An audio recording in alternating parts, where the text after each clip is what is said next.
Hello ছোট্ট বন্ধুরা, তোমাদের সবাইকে লিটল স্টার পাঠশালায় স্বাগত। আজকে আমরা পশ্চিমবঙ্গ প্রাথমিক শিক্ষা পর্ষদের আমার ক্লাস 3য় শ্রেণীর আমাদের পরিবেশ বই থেকে শরীর অধ্যায়ের এই পেজ নাম্বার 3 পড়ব। ঠিকঠাক খেলা আর ঠিক মতো শোনা।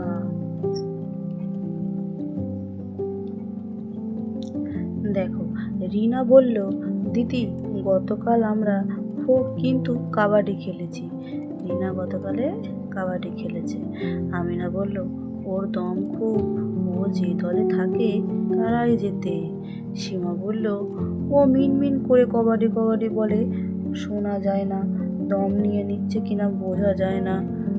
বিশু হেসে বলল, এ নিয়ে খুব ঝগড়া হয়। সীমা বলে, তুই দম নিয়েছিস, রিনা মানে না।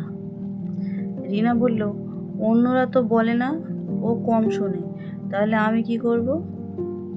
দিদিমণি জানতে চাইলেন, কি কারণে কানে শোনার অসুবিধে হয় জানো?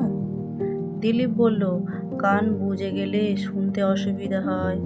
দিদিমণি বললেন, কানে ময়লা জমার কথা বলছো তো? নিশা বলল, হ্যাঁ দিদি, কানে খোল জমে, কান বুজে যায়। ঠিক বলেছ, কান পরিষ্কার করতে হয়, তবে সাবধানে করতে হয়। কানের ভিতর একটা পাতলা পর্দা আছে। তাহলে কানের ভেতরে কি আছে? একটা পাতলা পর্দা আছে। কোথায়? দেখা যায় না তো। নিশা বলল, একটু ভিতরে আছে। দিদিমণি বলছেন, একটু ভিতরে আছে, তাতে আঘাত লাগলে খুব মুশকিল। দিলীপ বলল, আমার দাদু আমার কান পরিষ্কার করে দেয়, ভালো করেন। কানের ময়লা পরিষ্কার করায় বড়দের সাহায্য নেওয়াই ভালো। দিদিমণি তাহলে কি পরামর্শ দিলেন?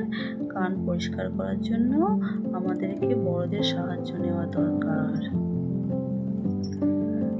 তারপরের পৃষ্ঠায় দেখো, শরীরের কোন অংশ দিয়ে আমরা শ্বাস নিই? তাহলে কি হবে? নাক দিয়ে আমরা শ্বাস নিই। শ্বাস নিলে শরীরের কোন অংশ ফুলে ওঠে? ফুসফুস, বুক ও পেট ফুলে ওঠে। কথা বলার সময় শরীরের কোন অঙ্গ কাজ করে? মুখ, ঠোঁট এবং জিভ কাজ করে। কান ছাড়া মুখের আর কোথায় কোথায় নোংরা জমে? চোখ, নাক, জিভ, দাঁত ইত্যাদি জায়গায় নোংরা জমে। দেখো, এখান থেকে কিছু ইম্পর্টেন্ট প্রশ্ন আমি দিয়েছি, তার সাথে উত্তরও দিয়েছি। কানে শোনার অসুবিধা কেন হয়? কানে ময়লা জমে কান বুজে গেলে। তাহলে কানে ময়লা জমে কান বুজে গেলে শুনতে অসুবিধা হয়। কান পরিষ্কার সময় কি বিষয়ে সতর্ক থাকতে হয়? কানের ভিতরের পাতলা পর্দায় যেন আঘাত না লাগে। দেখো, তারপরে কান পরিষ্কারের জন্য কার সাহায্য নেওয়া ভালো? বড়দের সাহায্য নেওয়া ভালো। তবে আজকের মতো এই পর্যন্তই বন্ধুরা। তোমাদের ভালো লাগলে তোমরা সাবস্ক্রাইব করো এবং আমাদের সাথে থেকো। ধন্যবাদ।